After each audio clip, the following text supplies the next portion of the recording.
Hi everybody! Today I'm going to read a book about dogs because I got a request for a dog book. So I picked the book, The Puppy Who Went to School, written by Gail Herman, illustrated by Bettina Ogden.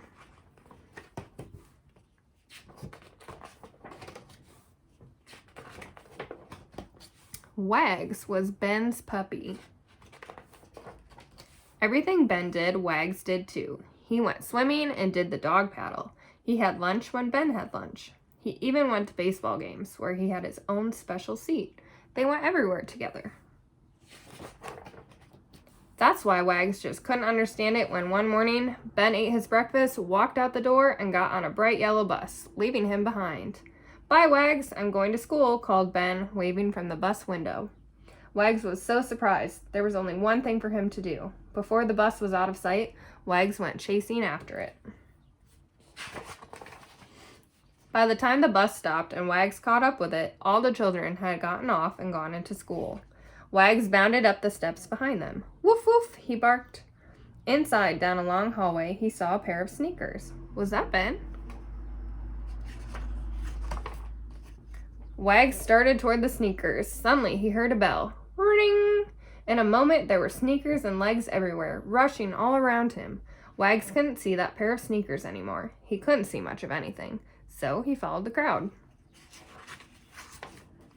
The bell rang again. Ring! All the children hurried into their classrooms. Wags went into a classroom too. Maybe Ben was there. A group of children were sitting on the floor in a circle. "Good morning, children," the teacher was saying. "Let's go around the circle and tell our names." "I'm Beth," said a girl with pigtails. "I'm John," said a boy with freckles. "Woof, woof," said Wags. "It's a puppy! There's a puppy in our class," the children shouted. "Here, boy," they called, and rushed to pet him. Wags rolled over so they could scratch his tummy. He wagged his tail happily.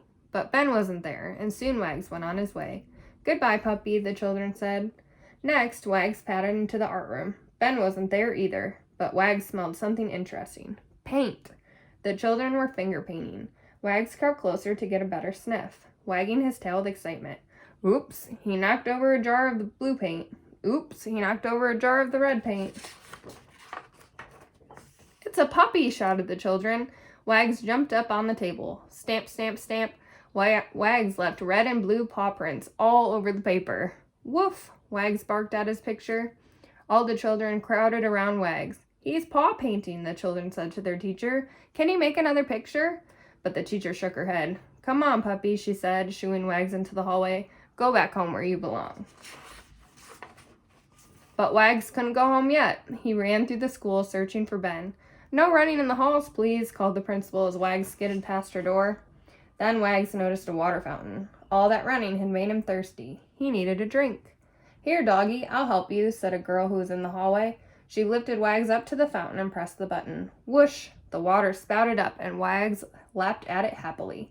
Just then the principal poked her head around the corner. "I thought that was a dog," she said.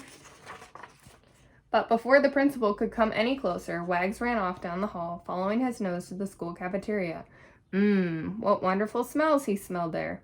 Wags jumped onto an empty seat and put his paws on the table. "Woof!" he barked. "Hey, there's a dog here," shouted a boy, "and he looks hungry."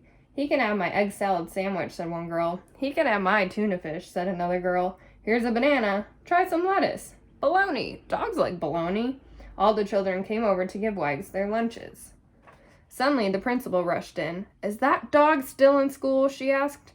The children reached for Wags, but Wags jumped through their outstretched arms, around the leftover food, and smack into a stack of trays. Whoops! Everything clattered to the floor with a great bang. "Catch him!" cried the principal. "Catch that dog!" Wags raced out into the hallway with the children, and the principal close behind. Just then he saw a closet filled with buckets and brooms. Wags slipped inside and hid behind a mop. Everyone rushed past. For the moment, Wags was safe. Then the door opened. It was the school janitor. "Now where is that mop?" he said aloud. Wags blinked in the bright light. A second later, he burst out of the closet, scattering mops and brooms as he sped away. "There he is!" shouted a boy, and soon Wags was surrounded. But then Wags felt someone lift him up. Someone wearing sneakers that looked awfully familiar. It was Ben. "Wags, what are you doing in school?" cried Ben, hugging him close. Woof woof, said Wags. The principal let Ben take Wags back to his classroom for the rest of the day, and before anyone knew it, it was time to go home. After everyone said goodbye, the principal walked Ben and Wags to the bus stop. There's one extra passenger today, she told the driver. And a few minutes later, the two friends were on their way home from school together. Thanks for reading.